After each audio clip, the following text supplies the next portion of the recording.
এজনতকৈ যদি বেছি বিয়া কৰাই 7 বছৰ জেলত যাব লাগিব। ভাল হ'বনে নহয়? হ'বনে নহয় ভাল?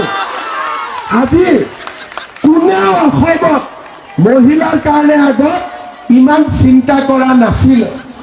এটা হাজবেণ্ড 3টা ৱাইফ কেনেকে চলিব?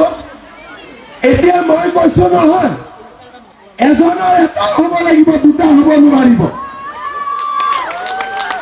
আৰু লগত কি কৈছো যে লাখপতি বাইদেউ হ'বৰ কাৰণে ঘৰত 3টাতকৈ বেছি বাচ্চা হ'ব নালাগে।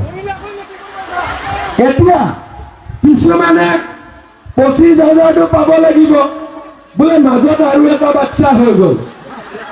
কেনেকে বাচ্চাটো হৈ গ'ল? বোলে আল্লাই দি দিলে। আল্লাই কি ঘৰত আহি বাচ্চা জন্ম দিয়ে নেকি? ভগৱানে কি ঘৰত আহি বাচ্চা জন্ম দিয়ে নেকি? বাচ্চা কোনে জন্ম দিয়ে? মা দেউতা দাদা ভিনদেউ বাইদেউ ভিনদেউ লগ লাগি দিয়ে। আল্লাহ ইয়াত নাহে, আল্লাহটো চবত দোয়া কৰে। ভগৱান ইয়াত নাহে, ভগৱানেতো আশীর্বাদ করে। তাক সুধিলে তই তোর বাড়িতে কেন 8টা বাচ্চা ছেলে হয়ে গেল? বলে আল্লাহ দোয়া কি করবে।